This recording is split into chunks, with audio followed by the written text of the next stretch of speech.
Tuesdays with Morrie, An Old Man, A Young Man, and Life's Greatest Lessons by Mitch Albom.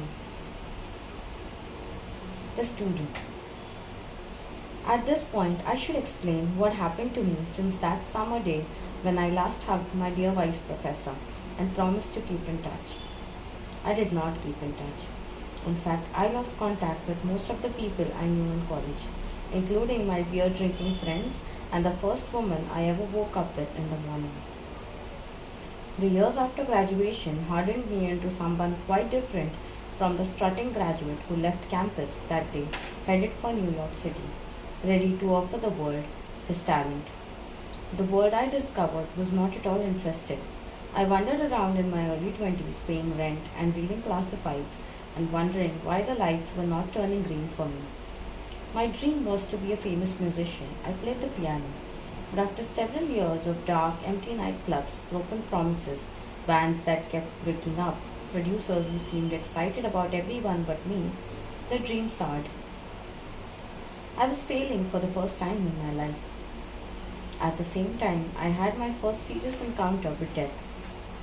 My favorite uncle, my mother's brother, the man who had taught me music, taught me to drive, teased me about girls, thrown me a football, that one adult whom I targeted as a child and said, "That's who I want to be when I grow up," died of pancreatic cancer at the age of 44.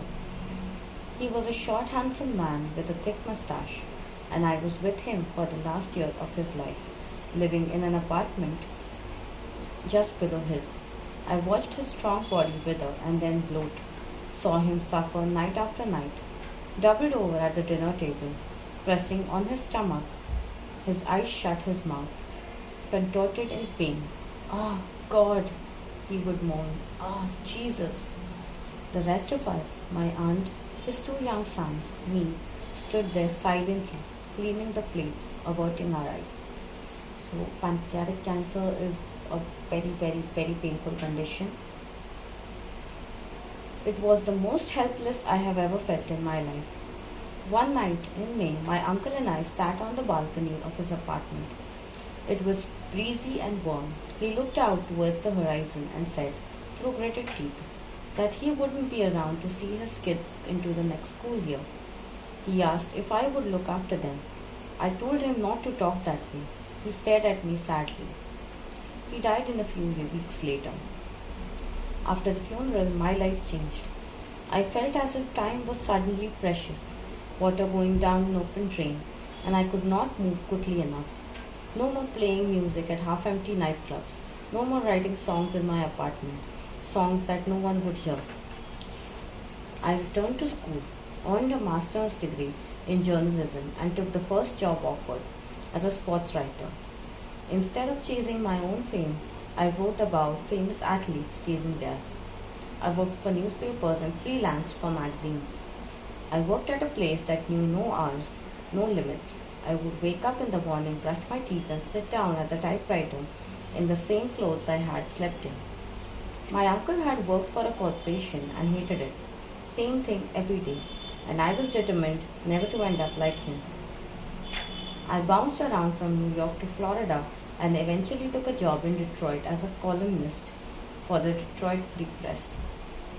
The sports appetite in that city was insatiable. They had professional teams of football, basketball, and hockey. It matched my ambition. In a few years, I was not only penning columns, I was writing sports books, doing radio shows, appearing regularly on TV, spouting my opinions on rich football players and hypocritical college sports programs. I was part of the media thunderstorm that now soaks our country. I was in demand. I stopped renting. I started buying. I bought a house on a hill. I bought cars. I invested in stocks and built a portfolio. I was cranked to a fifth gear and everything. I did on a deadline. I exercised like a demon. I drove my car at breakneck speed. I made more money than I had ever figured to see. I met a dark-haired woman named Janine who somehow loved me despite of my schedule and constant absences. We married after a 7-year courtship. I was back to work a week after the wedding. I told her and myself that we would one day start a family, something she wanted very much. But that day never came. Instead, I buried myself in accomplishments because with accomplishments I believed I could control things. I could squeeze in every last piece of happiness before I got sick and died, like my uncle before me, which I figured was my natural fate. As for Morrie, well, I thought about him now and then the things he had taught me about being human and relating to others. But it was always in the distance, as if from another life. Over the years, I threw away any mail that came from Brandeis University, figuring they were only asking for money. So I did not know of Morrie's illness. The people who might have told me were long forgotten, their phone numbers buried in some packed away box in the attic. It might have stayed that way had I not been flicking through the TV channels late one night when something caught my ear.